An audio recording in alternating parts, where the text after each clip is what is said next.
another episode of Hey Mama, where we talk things all motherhood and female empowerment. Yeah, I'm excited to be back on and interviewing you. Mm-hmm. There's certainly a lot of room to interview this one. There's a big story that I'm looking forward to unraveling. And let's begin with our baby our second baby. Mm-hmm. And let's talk about how she was struggling with sleep and how you felt out of control of that. Yeah, so first baby, 5 weeks, and she was sleeping through. So, hey, here's my little sidekick, and you navigate that first. And then the second one came along, and she was okay, and then she got to a certain point where she just was not sleeping, waking up every half an hour, and breastfeeding on demand and all that kind of thing. And then it got all a little too much to then incorporate everything else in the daily life. So me being quite the control freak, and I think a lot of mums will resonate with that, is that if we can't control a certain aspect of our life, well, then we'll go around and we'll control every other aspect and look for things to control. So I made sure that I was still there for all Amira's events, my first all Amira's events. She didn't miss out. I wanted to drop her to school. I wanted to pick her up. There was that day that you went to a swimming. Yeah, 4 days. Yeah, 4 days. I was in hospital for 4 days with the second one, and then I had to come out of hospital on the Monday, and I had to take her to swimming because I didn't want her to feel as though she was missing out because I had a new baby, and it was all about the new baby, and it was definitely on my mind always, at the forefront of my mind. I was upset that I couldn't control the fact that my second baby wasn't sleeping, so I made sure that the food prepping was in control, that I was 3 weeks postpartum, and so I wanted to get out of the house and I wanted to go back to training. I didn't want to be stuck in the house with the four walls and loneliness and all that kind of thing, so I would come back into the studio and go, oh, well, these are people and I can escape. I can come back to training and escape for an hour, and that I forgot that I have something when I come home to that I can't control. Yeah. Was there any guilt that drove that? Because obviously it's not just about not feeling like you were in control. There are other emotions in play. Yeah, definitely. What made you come back to the studio? Oh, so I did hold a lot of guilt, which is so ridiculous now when I think about it, is that I had guilt that you were handling the business all on your own.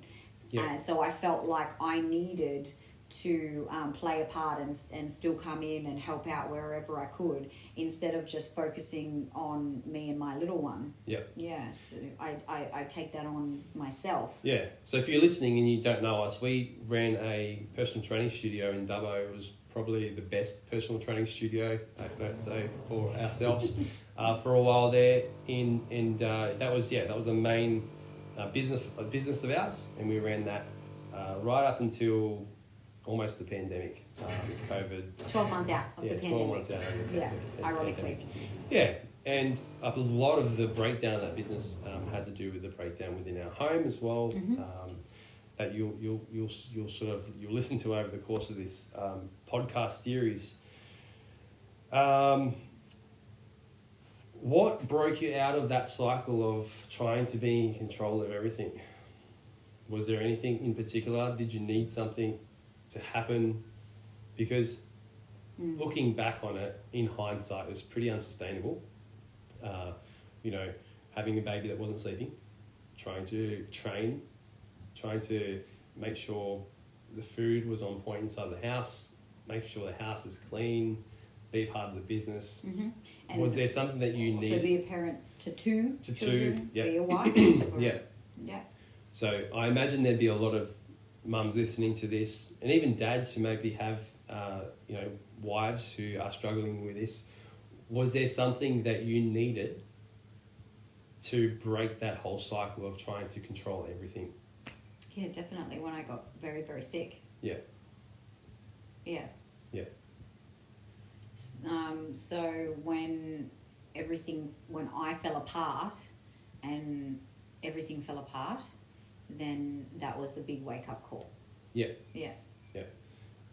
There was a mirror as well that needed to be put up in your face before you got sick. Yes, before I got sick. That's right. So it's having someone outside looking in, telling me that I actually shouldn't feel so the way that I am feeling, or it's not normal to feel this tired or this down. So everyone needs a mirror put up in their face from time to time, and we're going to stop the episode here and talk about that in the next one. But if you are at the moment going through something like this and you're struggling with trying to be in control of everything, let us know in the comments below this video, in anywhere that this shows up for you. Let us know what you're struggling with right now. We'd love to hear. See ya. Thanks for listening to another episode of Hey Mama. You can find all the relevant links, including socials, in the description section of this podcast.